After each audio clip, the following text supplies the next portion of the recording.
अहिले 2-4 प्लेन उड्दै हेर्दै उडेर गयो होइन, कस्तो लाग्छ। त्यहाँ पक्कै पनि रुँदै कोही गइराखेको थियो, कुनै नेपाली रुँदै गइराखेको थियो होइन। त्यो नेपालीको आँसु, उसको पीडा हामीले महसुस गर्ने कि नगर्ने? किन हामीले यसरी देश छोड्नु बाध्य भयौँ हामी होइन? हिमाल, पहाड, तराई, वन जङ्गल, नदी नाला, ताल तल्ला, खनिज सब थोक भएको देश, यस्तो देशमा 2 छाक भात खानको लागि, एक झुम्रो लाउनका लागि र आफ्नो छोराछोरी पढाउनका लागि विदेशीको टोइलेट सफा गर्न जानुपर्ने बाध्यता किन आयो? कसको कारणले आयो? प्रश्न गर्न चाहन्छु। हामीले नै भोट दिन जानेनौँ कि कतै है? हामीले चुनेर पठाएका मान्छेहरूले धोका दिए कि कतै?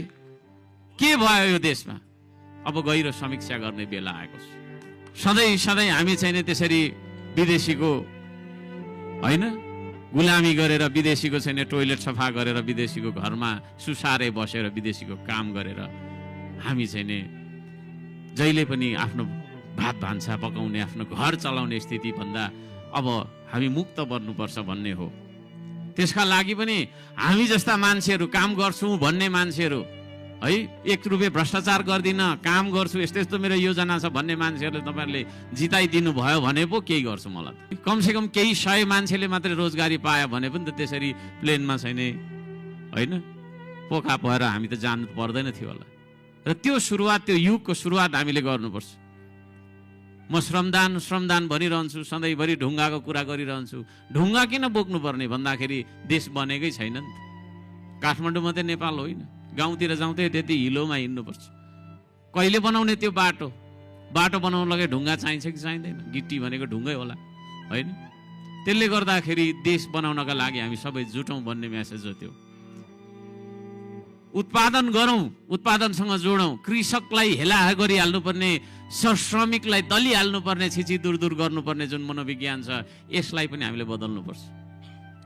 कृषि, कृषक, माटो, श्रम, श्रमिक, पसिना भन्ने यी शब्दहरूलाई अत्यन्तै सम्मानित शब्द बनाउनुपर्छ। हामीले सम्मान गर्नुपर्छ। त्यो मनोविज्ञानको सुरुवात हामीले गऱ्यौँ भने मात्रै यो देशमा समृद्धि छाउन सक्छ। र यो देशमा समृद्धि आयो भने मात्रै हामी यसरी प्लेनमा चढेर रातारात रुँदै कराउँदै होइन, आफ्नो परिवार छोड्दै हामी चाहिँ जानुपर्ने बाध्यताबाट टाढा रहन सक्छौँ, मुक्त हुन सक्छौँ।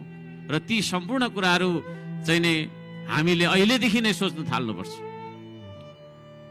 र त्यो परिवर्तन, त्यो तपाईँको चाहिँ एउटा चेतनाको परिवर्तन ल्याउनका लागि पनि म यहाँ आएको छु। हामी सबै यहाँ बसिरहेका छौँ। हामी सबै, तपाईँ, हामी, each and every one of us जो